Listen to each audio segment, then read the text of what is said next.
नमस्कार दोस्तों, मैं जीसी पांडे। आज हम लोग बात करेंगे एक ऐसे चैप्टर की जिसकी इम्पोर्टेंस बायोलॉजी में टीजीटी पीजीटी के लिए भी है और जीएस के एक इम्पॉर्टेंट पोर्शंस यानी साइंस एंड टेक्नोलॉजी में भी है। तो स्पेशली हम इसको दोनों सेंस में पढ़ाएंगे आपको, लेकिन मेरा फोकस ज़्यादा रहेगा किस पर, जीएस के पोर्शन पर। ठीक है। और रेस्पिरेशन है क्या, थोड़ा जानना पड़ेगा। रेस्पिरेशन, इसको हिंदी में हम लोग कहते हैं श्वसन। श्वसन, तो इसमें हम पूरा श्वसन तंत्र पढ़ेंगे, लेकिन मेरा ज्यादा फोकस रहेगा किस पर, श्वसन की क्रिया पर, कि श्वसन है क्या। दरअसल जब हम जैसे कोई भी शरीर या कोई भी मशीन चलती है तो उसको क्या चाहिए, उसको ऊर्जा चाहिए, उसको एनर्जी चाहिए। यानी शरीर को चलाने के लिए भी ऊर्जा चाहिए। जैसे किसी मशीनरी को चलाने के लिए हमें इलेक्ट्रिक करंट चाहिए, ऐसे ही शरीर को चलाने के लिए भी क्या चाहिए, ऊर्जा चाहिए, यानी एनर्जी चाहिए। अब ये ऊर्जा कहां से मिलती है, ये ऊर्जा हमें कैसे मिलती है। दरअसल जब हम खाते पीते हैं, पचाते हैं, खाते पीते हैं तो पचाते हैं, तो जब पचाते हैं बेटा, तो पचाने के साथ ही हमको कुल पोषक पदार्थ मिलते हैं। अगर हम ऐसे सरसरी निगाह में देखना चाहें एट द ग्लैंस, तो भोजन के संपूर्ण पाचन के फलस्वरूप हमें कुल at the resultant of the digestive system, digestion के परिणाम स्वरूप हमें कुल 7 प्रकार के पोषक पदार्थ प्राप्त होते हैं, जिनमें प्रोटीन, कार्बोहाइड्रेट, वसा, विटामिन्स, मिनरल साल्ट्स, जल और खनिज और अमीनो अम्ल यानी एमिनो एसिड्स। ठीक है, एमिनो एसिड्स। अब थोड़ा समझिएगा यहां पर, एक बार फिर से बोल देते हैं। Protein, carbohydrate, fat, vitamin, mineral salts, water और एमिनो एसिड्स। हिंदी में प्रोटीन, कार्बोहाइड्रेट, वसा, विटामिन, खनिज लवण, जल और अमीनो अम्ल। कुल इतने के लिए कुल 7 प्रकार के न्यूट्रिएंट्स हमको भोजन के पूरे पाचन के परिणाम स्वरूप मुक्त होते हैं। कुल 7 प्रकार के पोषक पदार्थ भोजन के पूरे पाचन के परिणाम स्वरूप क्या होते हैं, मुक्त होते हैं। अब ये जो पोषक पदार्थ हैं, इन पोषक पदार्थों में सबका काम अलग अलग है। अगर हम सरसरी निगाह में देखें तो प्रोटीन का काम क्या है, हमारे शरीर का निर्माण करना। कार्बोहाइड्रेट से ही हमें क्या मिलती है, एनर्जी। ये जानते हैं प्रकृति में पादपों के रूप में स्टार्च मिलता है, स्टार्च से कार्बोहाइड्रेट मिलता है और कार्बोहाइड्रेट से हमको ग्लूकोज मिलता है। ठीक है। और अगर वैसे देखा जाए जंतुओं में तो सीधे कार्बोहाइड्रेट मिला और फिर कार्बोहाइड्रेट सीधे क्या मिला, हमें ग्लूकोज मिला। यानी हमें एक ऐसा सब्सटेंस मिला जिससे सीधे हम एनर्जी में कन्वर्ट कर सकते हैं। कैसे करेंगे अभी हम बात कर रहे हैं आपसे। वसाएं जो हमारी हैं, ये भी संचित ईंधन के रूप में काम करती हैं, स्टोर फूड के रूप में काम करती हैं। इनकी प्रॉपर बर्निंग नहीं होती है, लेकिन in the absence of carbohydrate इनकी बर्निंग स्टार्ट हो जाती है। ठीक है। विटामिन, मिनरल साल्ट्स और वाटर। अगर हम विटामिन, मिनरल साल्ट्स और वाटर की बात करें तो ये ऐसे सब्सटेंस हैं जो सीधे एनर्जी नहीं देते हैं, लेकिन जो एनर्जी देने वाली दूसरी प्रोसेस हैं, यानी जो अदर मेटाबॉलिक एक्टिविटीज हैं, उसमें ये क्या करते हैं, सहायता करते हैं। यानी इनके बिना उपापचय की प्रक्रिया संभव नहीं है, यानी ये पोषक पदार्थों के निष्कर्षण की प्रक्रिया संभव नहीं है। एमिनो एसिड आप जानते हैं, ये वंशागति नियंत्रक है, यानी जो है प्रमुख अमीनो अम्लों में डीएनए और आरएनए है। ठीक है। कुल मिलाकर के ये जो आपके कार्बोहाइड्रेट्स हैं और फैट हैं, ये दोनों आप ये कह सकते हैं कि दे आर एनर्जी प्रोड्यूसर। ठीक है। लेकिन इनसे क्या सीधे ही हमें ऊर्जा मिल जाती है या डायरेक्ट हमको इनसे एनर्जी मिल जाती है? नहीं, ऐसे नहीं मिलती है।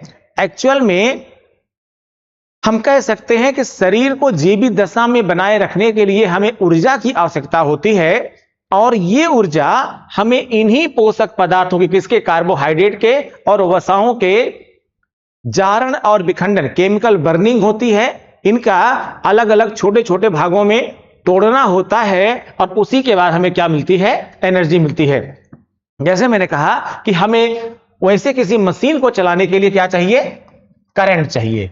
और ये करंट कहां कैसे होता है, या तो ये एसी के रूप में मिलेगा या फिर हमें ये डीसी के रूप में मिलेगा, देना पड़ेगा हमें ये।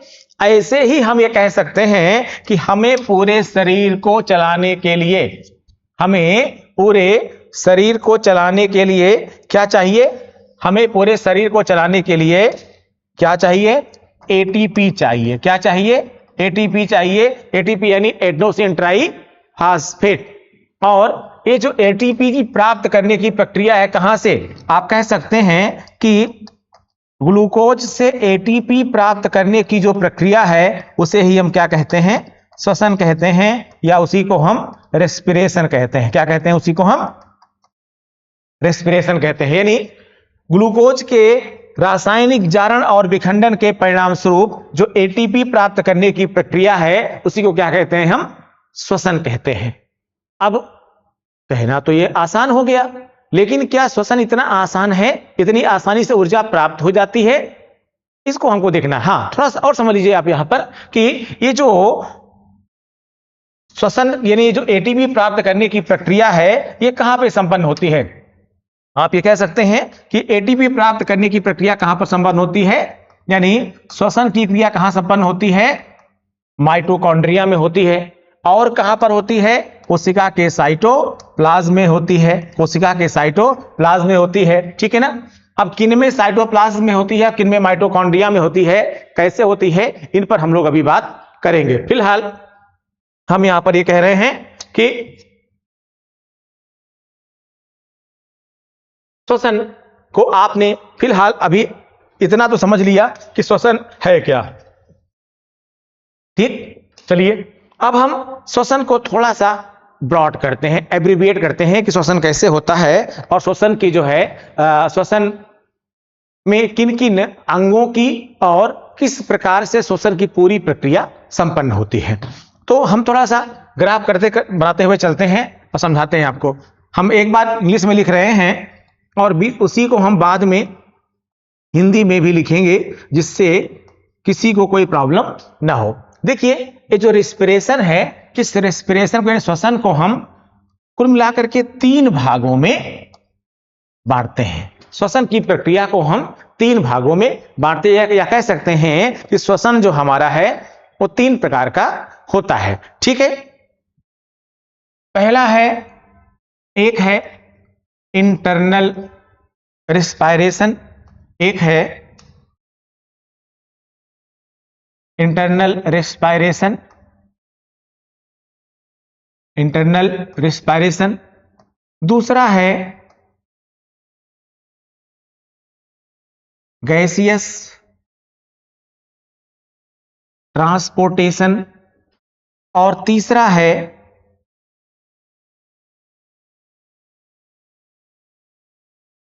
है हमारा, सॉरी इसको हम थोड़ा उल्टा कर देते हैं एक्चुअली, जिससे आपको प्रॉब्लम नहीं होने पाए।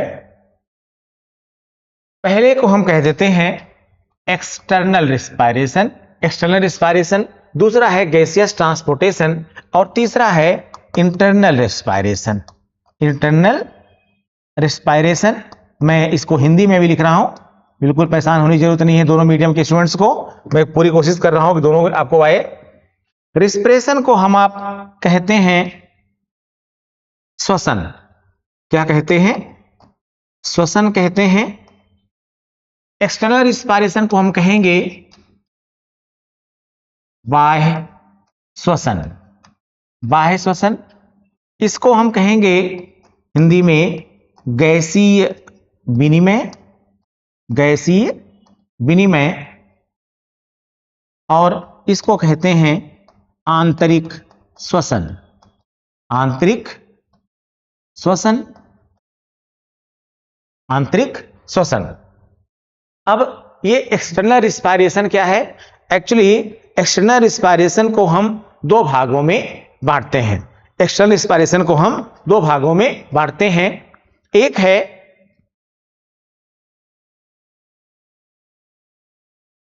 ब्रीदिंग, इंग्लिश में बात कर रहे हैं पहले हम, तो एक है ब्रीदिंग, ब्रीदिंग, और दूसरा है exchange of gases, exchange of gases, यानी हम कह सकते हैं कि ब्रीदिंग को हम आप जानते हैं, हिंदी में कहते हैं इसको हम श्वासोच्छ्वास, हिंदी में कहते हैं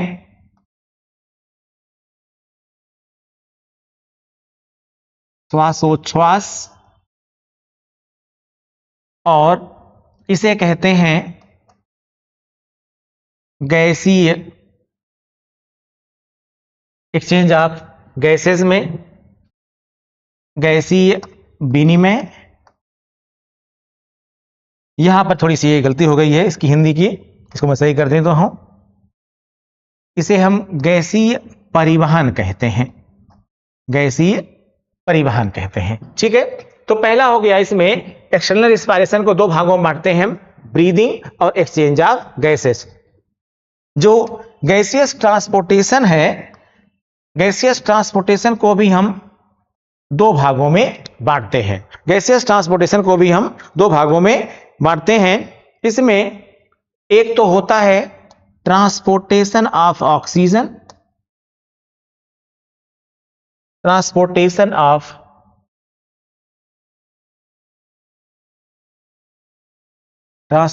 ऑफ ऑक्सीजन, और दूसरा है ट्रांसपोर्टेशन ऑफ कार्बन डाइऑक्साइड, ठीक है। यानी ऑक्सीजन का परिवहन, हिंदी में ऑक्सीजन का परिवहन, और दूसरा कार्बन डाइऑक्साइड का परिवहन, ठीक है। अगर आप इसको हिंदी में लिखना चाहें तो आप यहां कह सकते हैं कि ऑक्सीजन का परिवहन, और यहां कह सकते हैं कि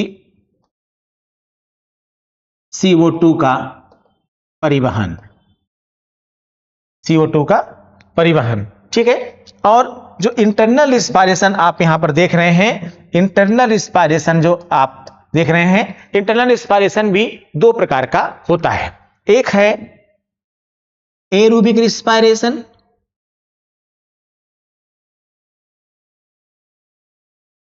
एरोबिक रिस्पायरेशन, एरोबिक रिस्पायरेशन, और दूसरा है anaerobic, anaerobic respiration, anaerobic respiration. इसी को अगर हम हिंदी में लिखें तो इसको कहेंगे हम, हिंदी में कहेंगे इसको हम ऑक्सी श्वसन, ऑक्सी श्वसन, और इसको कहेंगे हम अनाक्सी श्वसन, अनाक्सी श्वसन, ठीक है। आप थोड़ा समझ लीजिएगा, जगह थोड़ी सी कम है तो मैंने इसको बांटने की कोशिश किया यहां पर। एक बार फिर से बता रहा हूं मैं आपको, एक बार इसको पूरा पढ़ करके और फिर मैं एक्सप्लेन करता हूं कि एक एक पार्ट में क्या क्या होता है, ठीक है। यहां पर देखिएगा, श्वसन की क्रिया को हमने 3 चरणों में बांटा। श्वसन की पूरी क्रिया को, जो हमारे शरीर में ऊर्जा प्राप्ति की प्रक्रिया है, उसी को क्या बोलते हैं, श्वसन बोलते हैं। हमने श्वसन की क्रिया को यहां पर 3 चरणों में बांटा। एक है एक्सटर्नल रिस्पायरेशन, एक है गैसियस ट्रांसपोर्टेशन, और एक है इंटरनल रिस्पायरेशन। एक्सटर्नल रिस्पायरेशन जो आपका है, इसको हिंदी में कहते हैं बाह्य श्वसन। गैसियस ट्रांसपोर्टेशन हिंदी में कहते हैं गैसीय परिवहन, और इंटरनल रिस्पायरेशन यानी आंतरिक श्वसन, यानी बाह्य श्वसन, आंतरिक श्वसन, और उसके बीच में क्या है, गैसीय परिवहन। जो एक्सटर्नल रिस्पायरेशन है, इसमें एक प्रोसेस है ब्रीदिंग और दूसरा है exchange of gases. Gaseous transportation में एक प्रोसेस है ट्रांसपोर्टेशन ऑफ O2 ऑक्सीजन, और दूसरा है transportation of carbon dioxide. Internal respiration में एक है एरोबिक रिस्पायरेशन और दूसरा है एनारोबिक रिस्पायरेशन, ठीक है। यानी यहां पर ऑक्सीजन का परिवहन, कार्बन डाइऑक्साइड का परिवहन, और यहां पर ऑक्सी श्वसन और अनाक्सी श्वसन। ये मैंने आपको पूरा बांटने का की कोशिश किया। अब जरा यहां पर थोड़ा सा ध्यान से समझना है आपको एक एक चीज को, कि बाह्य श्वसन जो हमारा होता है, इस बाह्य श्वसन में क्या किया जाता है, ठीक है। तो जो बाह्य श्वसन होता है, बाह्य श्वसन में वातावरण और जीव के बीच में, वातावरण यानी जिसमें हम बाह्य वातावरण में हैं, और जो जीव है, इसके बीच में क्या किया जाता है, गैसों का आदान प्रदान किया जाता है। बाह्य वातावरण और जो है जीव शरीर के बीच में गैसों का आदान प्रदान किया जाता है। अब इस गैसीय एक्सचेंज में वास्तव में होता क्या है, समझिएगा। यहां पर गैसीय एक्सचेंज में क्या होता है, जिसको आप कह रहे हैं ब्रीदिंग। पहला क्या कह रहे हैं, ब्रीदिंग। ब्रीदिंग को, जिसको श्वास कहते हैं, इस ब्रीदिंग में दो काम किया जाता है। ब्रीदिंग में दो काम यहां पर होता है। आप कहते हैं भाई ब्रीद सही से नहीं ले पा रहा है, ठीक है, या ब्रीदिंग इसकी रेगुलर नहीं है। तो वास्तव में ब्रीदिंग के अंतर्गत क्या होता है कि दो प्रोसेस होते हैं। ब्रीदिंग जो हमारी होती है, इस ब्रीदिंग के अंदर क्या होता है, दो प्रोसेस होते हैं। एक होता है इंस्पिरेशन। क्या होता है, इंस्पिरेशन। और दूसरा होता है एक्सपिरेशन। क्या होता है, एक होता है इंस्पिरेशन और दूसरा होता है एक्सपायरेशन। इंस्पिरेशन को हिंदी में बोलते हैं निःश्वसन और एक्सपायरेशन को हिंदी में बोलते हैं उच्छ्वसन। थोड़ा सा दोनों में पढ़ाना हमारे लिए भी थोड़ा टिपिकल हो जाता है, बट क्या किया जाए, ज्यादा इंग्लिश में पढ़ा दो तो हिंदी वाले कंप्लेन करते हैं और ज्यादा हिंदी में पढ़ा दो तो इंग्लिश वाले कंप्लेन करते हैं। दोनों को लेकर साथ चलना पड़ता है बेटा, इसलिए कोशिश कर रहा हूं मैं। तो निःश्वसन, इंस्पिरेशन, और यह है हमारा उच्छ्वसन, इसको हिंदी में बोलते हैं उच्छ्वसन, ठीक है, उच्छ्वसन। इंस्पिरेशन में क्या होता है, इंस्पिरेशन में, इस इंस्पिरेशन में आप कह सकते हैं इसमें एयर इन होती है, यानी इसमें वायु अंदर ली जाती है, यानी हमारी इस नेजल पार्ट से एयर क्या की जाती है, अंदर ली जाती है। और इस उच्छ्वसन में क्या होता है, यहां पर एयर आउट होती है। एयर क्या होती है, आउट होती है। यानी आप कह सकते हैं कि सांस का लेना और सांस का छोड़ना। सांस का लेना क्या कहलाता है, इंस्पिरेशन, और सांस का छोड़ना क्या कहलाता है, वो एक्सपिरेशन कहलाता है, उच्छ्वसन कहलाता है, ठीक है। और जब हम एक बार सांस लेते हैं, एक बार जब हम सांस लेते हैं, तो एक बार सांस लेने पर लगभग आप कह सकते हैं कि एक बार सांस लेने पर लगभग 500 ml, 500 ml हम एक बार में एयर को अपने अंदर लेते हैं। यानी हम 500 मिलीलीटर लगभग एयर को क्या करते हैं, अपने अंदर प्रवेश कराते हैं एक बार सांस लेने पर, ठीक है। और इसी को हम बोलते हैं टाइडल वॉल्यूम। क्या बोलते हैं, टाइडल वॉल्यूम। इस पर क्वेश्चन कई बार पूछा गया है कि ह्यूमन बीइंग में टाइडल वॉल्यूम कितना होता है, कितना होता है ह्यूमन बीइंग में टाइडल वॉल्यूम, 500 मिलीलीटर होता है, ठीक है ना। अब यानी आपने एयर इन किया और फिर एयर आउट किया, ये प्रोसेस आपको यहां पर दिखाई पड़ता रहता है कि हाँ भाई सांसें ले रहे हैं और सांस को हम छोड़ रहे हैं। अब दूसरा काम क्या होता है, श्वसन की क्रिया का पहला चरण क्या हुआ, बाह्य श्वसन।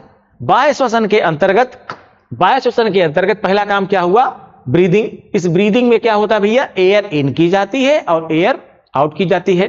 लेकिन दूसरा क्या होता है, दूसरा है एक्सचेंज ऑफ गैसेस, यानी गैसों का विनिमय। अब इस गैसों के विनिमय में क्या होता है, गैसों के विनिमय में हम ऑक्सीजन को अंदर करते हैं, अंदर से मतलब रुधिर में भेजना, ब्लड के अंदर भेजना, क्योंकि ब्लड के अंदर सारी एक्टिविटी क्या होती है, ब्लड के थ्रू ही होती है। यानी जो हम लेते हैं सांस, उसमें से ऑक्सीजन क्या करती है, ध्यान देखिएगा, उसमें से जो ऑक्सीजन होती है, जब सांस लेते हैं तो ऑक्सीजन कहां चली जाती है, ब्लड में चली जाती है। ब्लड के थ्रू कहां चली जाती है, सेल में चली जाती है। सेल में कहां जाती है, सेल के साइटोप्लाज्म में जाती है, सेल के साइटोप्लाज्म में जाती है। इसी साइटोप्लाज्म में क्या होती है, माइटोकॉन्ड्रिया होती है, ठीक है, माइटोकॉन्ड्रिया होती है। इस माइटोकॉन्ड्रिया में क्या होता है, रेस्पिरेशन होता है, और इस रेस्पिरेशन में क्या होता है, ऑक्सीजन इस्तेमाल की जाती है, और ऑक्सीजन के इस्तेमाल करने के बाद CO2 क्या की जाती है, बचती है, इसको बाहर कर दिया जाता है। इसी प्रक्रिया को हम क्या बोलते हैं, श्वसन बोलते हैं, ठीक है बेटा। तो अल्टीमेटली हमें ऑक्सीजन को इन करना है और CO2 को आउट करना है। तो जो दूसरा भाग इसका कौन सा हुआ, गैसीय विनिमय। दूसरा भाग कौन सा हुआ यहां पर, एक्सचेंज ऑफ गैसेस। गैसीय जो विनिमय हुआ, इस गैसीय विनिमय में ऑक्सीजन क्या होगी, फेफड़ों से ब्लड में जाएगी, और कार्बन डाइऑक्साइड ब्लड से कहां पे आएगी, फेफड़ों में आएगी। ठीक है, क्या हो रहा है इसमें, अब देखिए ये पूरा दाबांतर का अंतर होता है। यहां पर जो हमने ऑक्सीजन लिया वो इस क्रिया में होता क्या है कि जब हम सांस लेते हैं तो जो ऑक्सीजन होती है वो हमारी फेफड़ों में एल्वुलाई पाई जाती है, फेफड़ों में हमारे एल्वुलाई पाए जाते हैं, जिनको हम वायुकूप कहते हैं हिंदी में, वायुकूप कहते हैं हिंदी में। ये वायुकूप जो है, जो हमारी एल्वुलाई हैं, इन वायुकूप से, एल्वुलाई से कहां चली जाएगी, ब्लड में जाएगी, क्या जाएगी, ऑक्सीजन जाएगी, यानी इसी को हम कहते हैं वायुकूप या वायुकूपिकाएं। ठीक है, वायुकूप या वायुकूपिकाएं एल्वुलाई होती हैं। ठीक है, और इन यानी जब हम सांस लेते हैं तो ऑक्सीजन कहां चली जाती है, एल्वुलाई में चली जाती है, वायुकूप में चली जाती है, और फिर वायुकूप से कहां चली जाती है, सिरा केशिकाओं में चली जाती है। ठीक है, सिरा केशिकाओं में चली जाती है, आप कह सकते हैं। ठीक है, वेनस कैपिलरीज जो हमारी हैं इनमें चली जाती है। ठीक है, किसके कारण से, दाबांतर के कारण से वायु क्या होती है, एल्वुलाई, ऑक्सीजन क्या होती है, एल्वुलाई से ब्लड में चली जाती है। अब ब्लड के थ्रू कहां गई, कोशिकाओं में गई। उसके साथ साथ अब ब्लड में और क्या है, ब्लड में कार्बन डाइऑक्साइड है, और ये जो कार्बन डाइऑक्साइड है कहां पर, इस वेनस कैपिलरीज में। अभी पहले क्या हुआ, एल्वुलाई से कहां पे आई, ऑक्सीजन वेनस कैपिलरीज में आई, लेकिन उल्टा क्या होगा, यहां से वेनस कैपिलरीज से कार्बन डाइऑक्साइड कहां चली जाती है, एल्वुलाई में चली जाती है, और यही एल्वुलाई क्या करते हैं, ऑक्सीजन को इन करते हैं और CO2 को आउट करते हैं।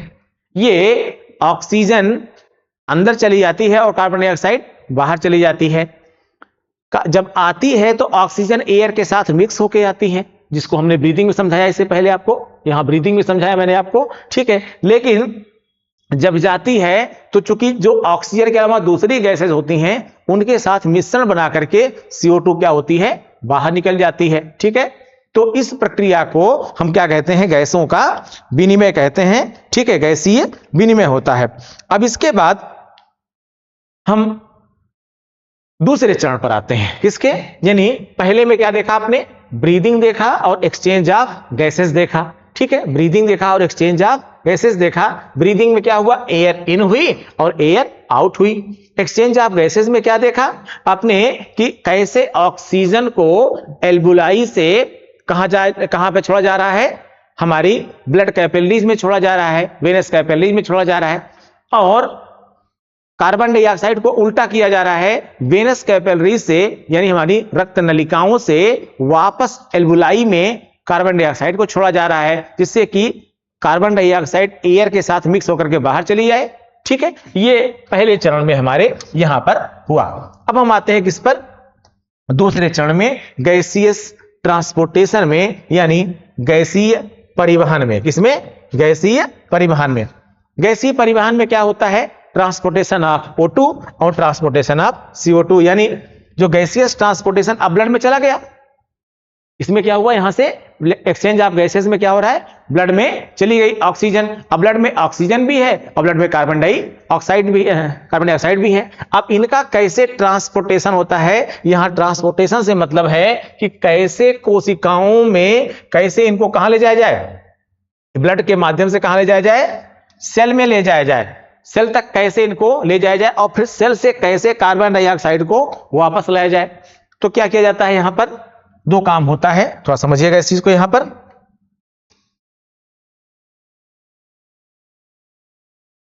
क्या किया जाता है, यहां पर देखिए, ब्लड के अंदर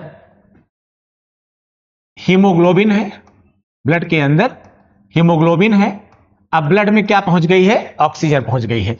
अब ये ऑक्सीजन प्लस हीमोग्लोबिन ये दोनों मिल जाते हैं और मिलने के बाद बना लेते हैं ऑक्सी हीमोग्लोबिन। क्या बना लेते हैं, ऑक्सी हीमोग्लोबिन। ब्लड के अंदर ये जो ऑक्सीजन है ये हीमोग्लोबिन से मिल जाती है और क्या बना लेती है, ऑक्सी हीमोग्लोबिन, किसके अंदर, ब्लड में। अब इस तरह से हीमोग्लोबिन इस ऑक्सीजन को लेकर के कहां जा रहा है, कोशिकाओं में पहुंच जा रहा है।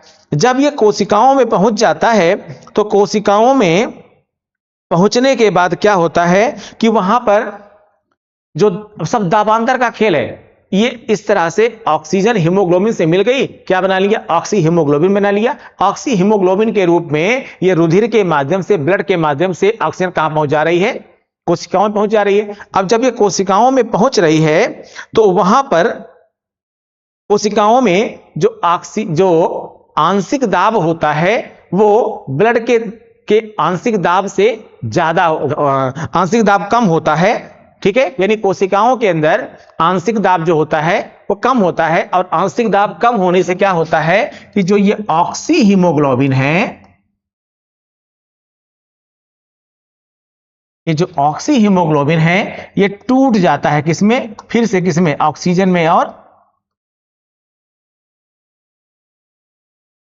हीमोग्लोबिन में। ये ऑक्सीजन वहां पर यूज हो जाती है, क्या हो गई, ऑक्सीजन वहां पर यूज हो गई, ठीक है। लेकिन अब होता क्या है कि वहां पर इस ऑक्सीजन का इस्तेमाल होगा किसमें, श्वसन की क्रिया में। कहां इस्तेमाल होगा, मैं बता रहा हूं आपको कैसे इस्तेमाल होगा, श्वसन की क्रिया में इस्तेमाल होगा।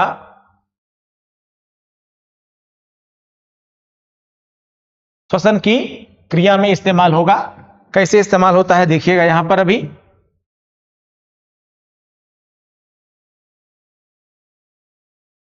मान लीजिए अभी समझाऊंगा यहां पर आगे भी।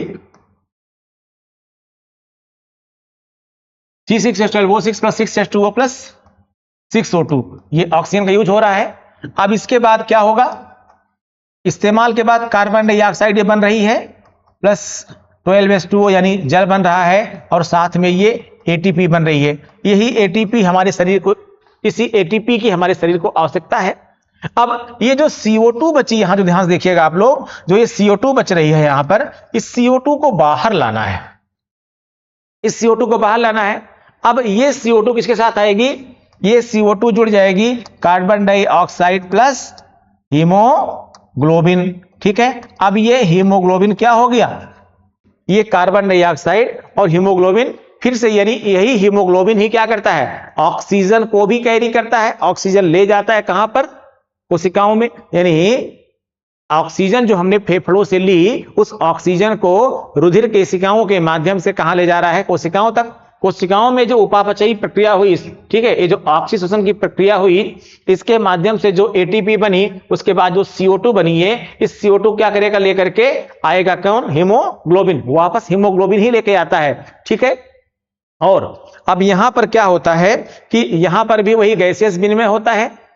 कार्बन डाइऑक्साइड कहां चली जाती है, फिर से फेफड़ों में जो है एल्वुलाई में चली जाती है, और एल्वुलाई क्या करता है, उसको बाहर निकाल देता है एयर आउट के साथ, ठीक।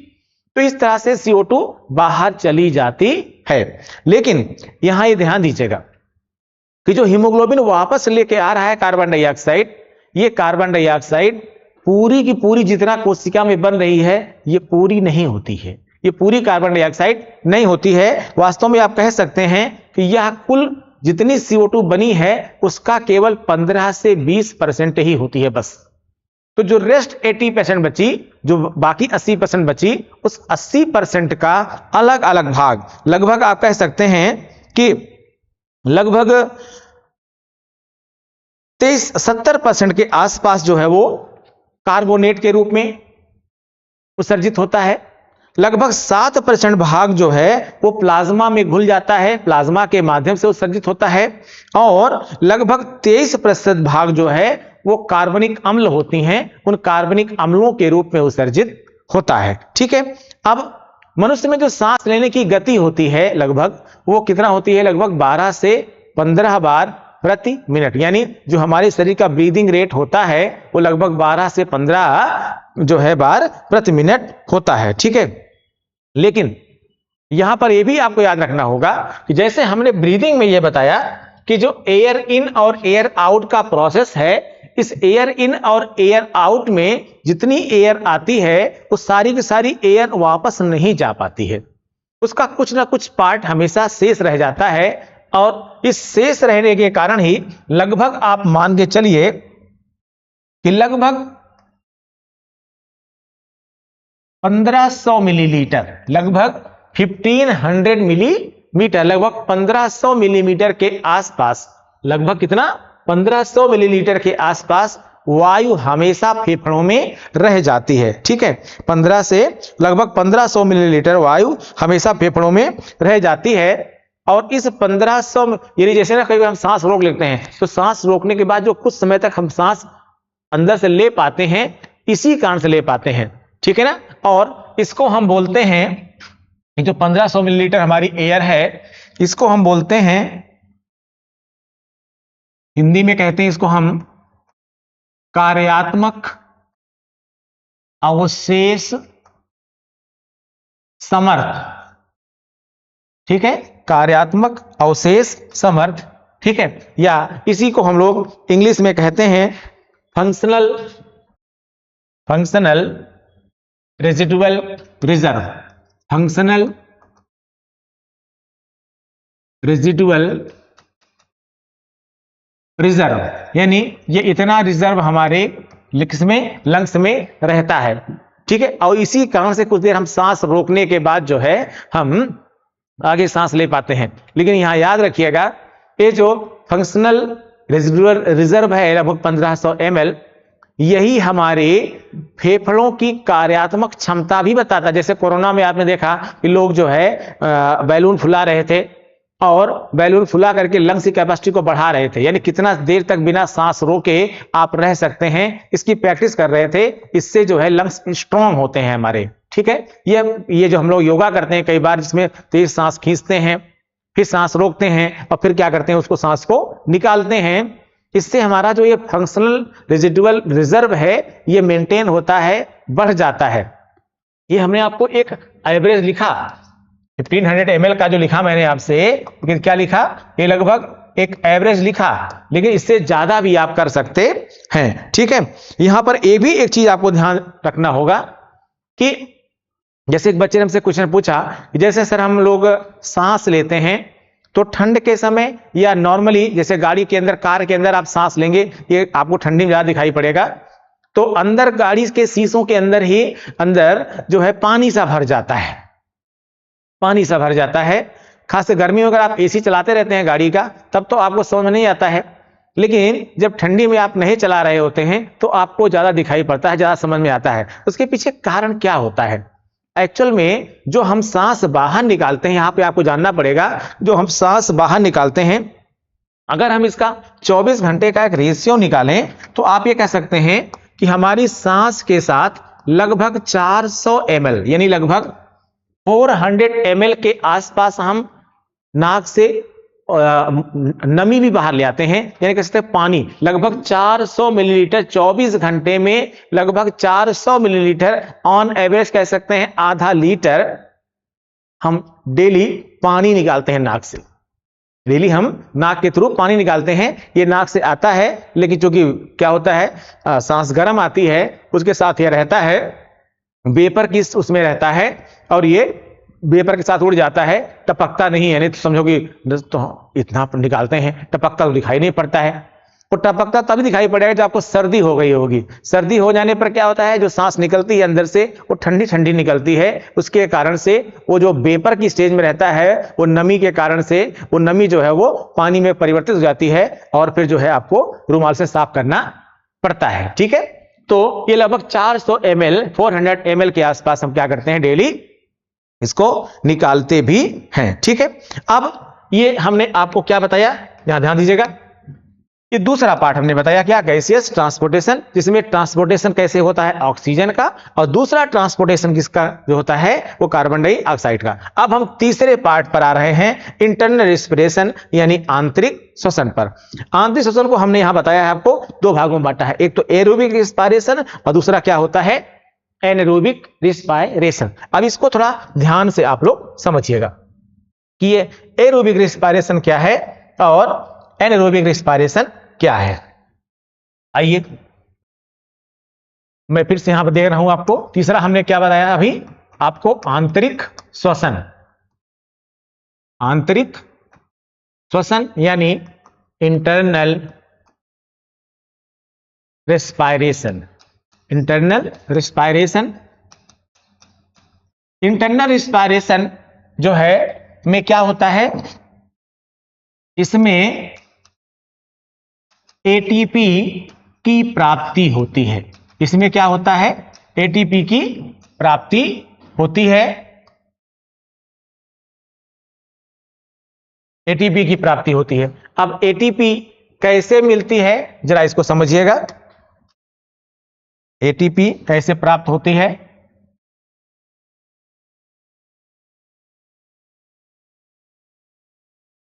ठीक है, एटीपी कैसे प्राप्त होती है। इसको प्राप्त करने के लिए शरीर में हमारे दो प्रकार की गतिविधियां होती हैं। एक होती है, इसको बोलते हैं हिंदी में ऑक्सी श्वसन। क्या कहते हैं, ऑक्सी श्वसन, यानी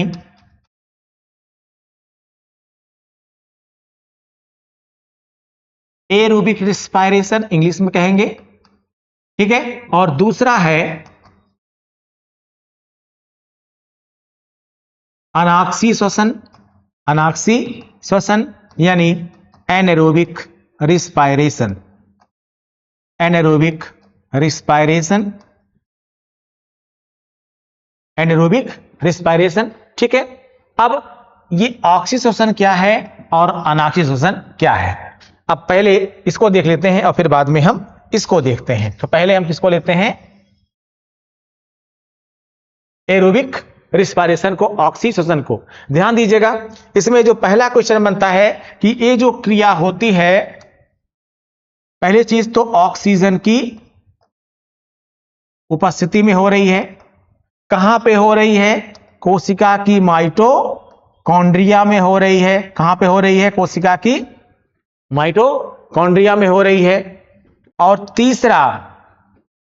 तीसरा यहां पर यह भी ध्यान देना है कि इसमें, इस क्रिया में, ये जो क्रिया होती है इसमें एटीपी अधिक मिलती है या फिर कम मिलती है, तो इसमें एटीपी अधिक मिलती है। कैसे प्रोसेस होता है, क्या होता है, याद रखिएगा। मैं फिर से रिपीट कर रहा हूं एक बार। श्वसन का उद्देश्य क्या है, ऊर्जा की प्राप्ति। ऊर्जा मतलब एटीपी, और इसी से हमारा शरीर चलना है, इसी से हमारा शरीर चलना है। और हमने और आपने सेल में पहले ये भी पढ़ लिया है कि जो एक्स्ट्रा एटीपी होती है उसी को माइटोकॉन्ड्रिया क्या करती है, एडीपी में परिवर्तित करके अपने अंदर रिजर्व रख भी लेती है। और जब कमी पड़ती है एटीपी की तो फिर से एडीपी को एटीपी में परिवर्तित करके ऊर्जा की कमी को पूरा करती है। इसीलिए माइटोकॉन्ड्रिया को हम क्या बोलते हैं, कोशिका का ऊर्जा घर भी कहते हैं, कोशिका का पावर हाउस भी कहते हैं, ठीक है। चलिए फिर भी देखते हैं यहां पर क्या होता है एरोबिक रिस्पायरेशन, फार्मूले के माध्यम से देखते हैं। आपके पास क्या है बेटा, ग्लूकोज है। ये ग्लूकोज मिला आपको C6H12O6। क्या चाहिए इसमें साथ में आपको, 6H2O यानी जल चाहिए आपको, और साथ में ऑक्सीजन होनी चाहिए। मैंने बताया भी आपको कि यह क्रिया कहां पे हो रही है, कोशिका के अंदर हो रही है। कहां पे हो रही है, कोशिका के अंदर, कोशिका की माइटोकॉन्ड्रिया में हो रही है, ठीक है। अब इसके बाद क्या होगा, इस प्रक्रिया के बाद क्या बनेगा, एक तो कार्बन डाइऑक्साइड बनी, साथ में जल निकल जाएगा, और साथ में प्राप्त क्या हो जाएगी, एटीपी। उद्देश्य क्या प्राप्त करना है, उद्देश्य हमारा प्राप्त करना है एटीपी, यानी उद्देश्य हमारा ऊर्जा प्राप्त करना है। उद्देश्य क्या है हमारा, ऊर्जा प्राप्त करना। उद्देश्य हमारा ऊर्जा प्राप्त करना है, लेकिन साथ में हमको एक जो है बाई प्रोडक्ट के तौर पर कार्बन डाइऑक्साइड मिल गई और यहां पर जल मिल गया। जल को हम यूरिन, त्वचा और अन्य माध्यमों से निकाल देते हैं, ठीक है। लेकिन और कार्बन डाइऑक्साइड को हम सांस से निकालते हैं, और हमने अभी आपको बताया कुछ कार्बोनेट्स के रूप में निकालते हैं, कुछ कार्बनिक अम्लों के रूप में निकालते हैं, और कुछ प्लाज्मा के माध्यम से निकालते हैं, ठीक है। अब ये जो आपको एटीपी प्राप्त हो रही है, ये किससे प्राप्त हुई, ऑक्सीजन की उपस्थिति में, ऑक्सी श्वसन से, ठीक है। यहां ध्यान देखिएगा, हमने आपको बताया यहां पर कि जो रिस्पायरेशन है इसके 3 चरण हैं। एक में हम सांस लेते हैं, सांस अंदर करते हैं, ठीक है, और दूसरे में गैसों का विनिमय होता है, ऑक्सीजन अंदर आती है और CO2 बाहर जाती है। इसके बाद दूसरे में बताया कि जो ऑक्सीजन अंदर आ रही है उसको कोशिकाओं तक कैसे पहुंचाया जाएगा, और ठीक है, और फिर वहां जब उपापचयी प्रक्रिया ये जो बन रही है, ये जो यहां पर CO2 बन रही है, इसको कैसे शरीर से बाहर निकाला जाएगा, उसी को आपने यहां पर पढ़ा था क्या, कि कैसे CO2 को बाहर निकाला जाएगा। इसको हम क्या बोलते हैं, ट्रांसपोर्टेशन ऑफ गैसेस। ठीक, क्या बोलते हैं, ट्रांसपोर्टेशन ऑफ गैसेस। लेकिन तीसरी प्रक्रिया में, आंतरिक श्वसन की प्रक्रिया में, हम ये बताने की कोशिश कर रहे हैं यहां पर कि कैसे बेसिकली एटीपी की प्राप्ति होती है, कैसे ऊर्जा की प्राप्ति होती है। ठीक है, तो यहां पर हमने ये बताया कि इसमें कि कैसे ये ऑक्सीजन में हुआ। आइए अब इसी का हम दूसरा चरण देखते हैं। यहां पर दूसरा जो मैंने बताया अभी आपको,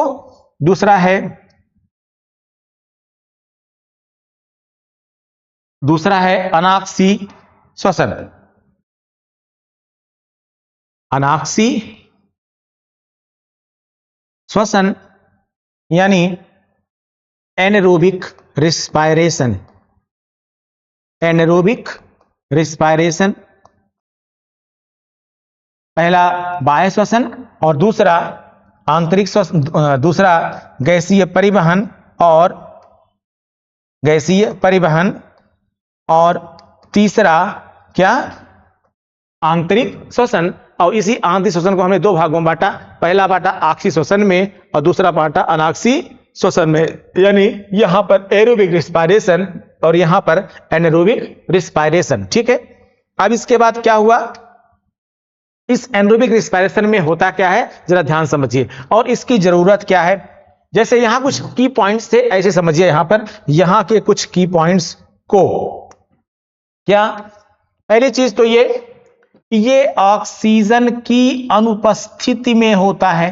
पहला क्वेश्चन जो बनता है, ये ऑक्सीजन की अनुपस्थिति में, यानी ऑक्सीजन प्रेजेंट नहीं होनी चाहिए, या कह सकते हैं कि होता ही तब है जब ऑक्सीजन अनुपस्थित होती है, ऑक्सीजन नहीं होती है। क्यों नहीं होती है समझा रहा हूं अभी आपको।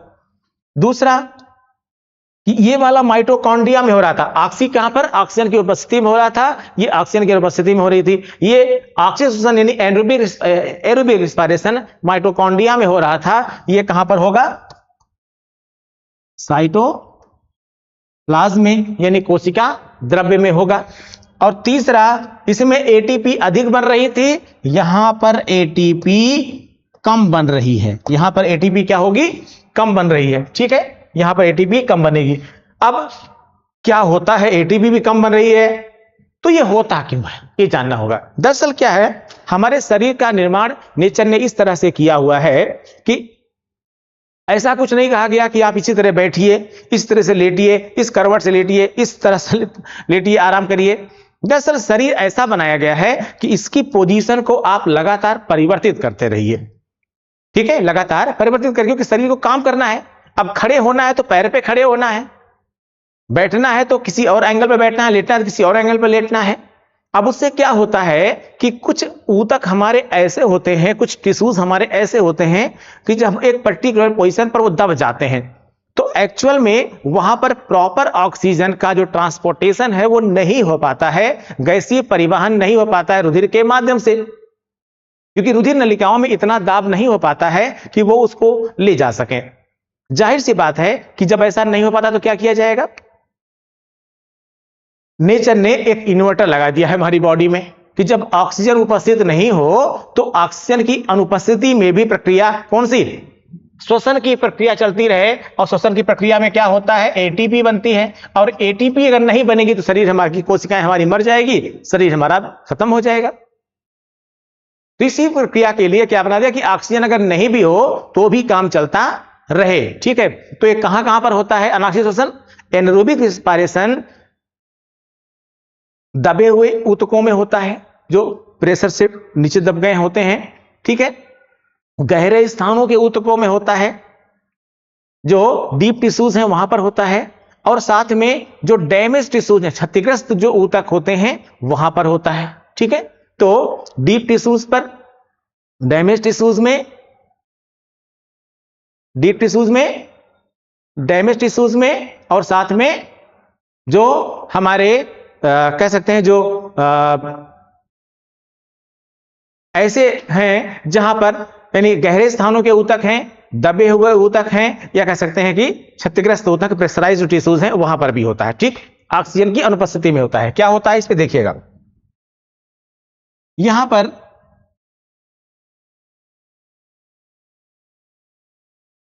ग्लूकोज है C6H12O6, केवल ग्लूकोज चाहिए, बस केवल ग्लूकोज चाहिए यहां पर। अब क्या होगा इसके बाद, इसमें ग्लूकोज है यहां पर आपके सामने, ये इसमें C2H5OH यानी एथिल अल्कोहल बनेगा। किसमें बनता है ethyl alcohol? Ethyl alcohol fungus में बनता है। लेकिन अगर ये बैक्टीरिया में हो रहा है तो इसमें क्या बनेगा? लैक्टिक एसिड बन रहा है। ठीक है, किसमें? बैक्टीरिया में और साथ में हमारी मसल्स में अगर ये हो रहा है तो क्या बनेगा? लैक्टिक एसिड बनेगा। ठीक है, तो क्या चाहिए? केवल ग्लूकोज मॉलिक्यूल चाहिए, एथिल अल्कोहल बना या फिर लैक्टिक एसिड बना, साथ में 2CO2 यानी 2 कार्बन डाइऑक्साइड भी बनेगी और साथ में ATP बनेगी। और इसमें ATP लगभग कितनी बनती है? केवल 2 ATP बनती है। बस कितना बनती है? केवल 2 ATP बनती है। ठीक है, केवल 2 ATP बनती है बस। ठीक है, और यानी आपने क्या देखा कि यहां पर ATP लगभग 38 ATP, लगभग 38 ATP यहां बनती थी और यहां लगभग 2 ATP बन रही है बस। ठीक है, लेकिन इससे हो क्या रहा है? इससे कोशिकाएं सरवाइव कर जा रही हैं। इससे इस एनरोबिक रिस्पायरेशन से कोशिका हमारी डैमेज नहीं हो रही है, कोशिका हमारी मृत नहीं हो रही है, यानी कोशिका को कोई समस्या नहीं हो रही है, कोशिका सरवाइव कर जाएगी। लेकिन नुकसान तो हो रहा है ना। नुकसान क्या हो रहा है? यहां पर एक ग्लूकोज मॉलिक्यूल खर्च हो रहा था तो आपको लगभग 38 ATP मिल रही थी, यहां पर भी एक ग्लूकोज मॉलिक्यूल खर्च हो रहा है और यहां केवल आपको लगभग 2 ATP मिल रही है बस। ठीक है, तो लॉस तो हो रहा है ना, नुकसान तो हो रहा है, नुकसान तो हो रहा है यहां पर, लेकिन कोशिका सरवाइव कर जा रही है। अच्छा, ये पता कैसे चलेगा हमको? क्योंकि इसमें नुकसान है। तो कभी कभी क्या होता है गहरे स्थानों के ऊतकों में भी ये प्रक्रिया होती है, दबे स्थानों के ऊतकों में होती है प्रक्रिया ये, और साथ में क्षतिग्रस्त ऊतकों में प्रक्रिया होती है, डीप टिश्यूज में, डैमेज टिश्यूज में। इसके अलावा जो ऐसे टिश्यूज हैं जो कह सकते हैं कि थोड़े टायर्ड हो गए हैं, काम करते करते थक गए हैं, उनमें भी ये प्रक्रिया होती है। इसीलिए इसकी साइन क्या है? एक तो दर्द होगा, पेन होगा, ये साइन है। दूसरा कि आपको याइंग आएगी, यानी जम्हाई आएगी आपको। ये जम्हाई कहां से आई? दरअसल हम इसी से एयर इन कर रहे हैं नाक से ही और इसी से एयर आउट कर रहे हैं। लेकिन इसमें देख रहे हैं आप, हम कितना ले रहे हैं? 6O2 यहां पर ले रहे हैं, किसमें? एरोबिक रिस्पायरेशन में, और 6CO2 यहां पर निकाल दे रहे हैं। लेकिन यहां पर ऑक्सीजन ले नहीं रहे हैं, निकाल रहे हैं कितना? 2 मॉलिक्यूल ऑक्सीजन। यहां पर हम कार्बन डाइऑक्साइड क्या कर रहे हैं? एग्जिट कर रहे हैं। तो ये निकलेगी कैसे? ये निकले कैसे? ये फेफड़ों में हमारे इकट्ठा होती रहती है, ये फेफड़ों में हमारे इकट्ठा होती रहती है। अब होता क्या है, जब ये फेफड़ों में ज्यादा मात्रा में इकट्ठा हो जाती है तो फेफड़ों में हमारी जबड़े की यानी डायफ्राम की पेशियों में दबाव ज्यादा पड़ता है और उस दबाव के कारण से हमारी बक्कल कैविटी की ये जो है पूरा ये डायफ्राम ओपन कर देता है, यानी हमारी मुख गुहा ओरल कैविटी हमारी ओपन हो जाती है और जो एक्स्ट्रा CO2 है ये उसी से निकलने लगती है और उसी को क्या बोलते हैं हम? जम्हाई या फिर याइंग आना। जब ऐसा हो तो हमें जान लेना चाहिए कि ये क्या हो रहा है हमारी बॉडी में? एनएरोबिक रिस्पायरेशन हो रहा है, एरोबिक रिस्पायरेशन हमारे अंदर हो रहा है। तो आज के वीडियो में हमने ये बताने की कोशिश किया आपको, हमने ये बताने की कोशिश की आपको कि जो रिस्पायरेशन की प्रक्रिया है उसमें क्या क्या होता है। पहली चीज तो क्या बताया कि रिस्पायरेशन वो प्रोसेस है जिसमें हम ग्लूकोज से क्या प्राप्त करते हैं?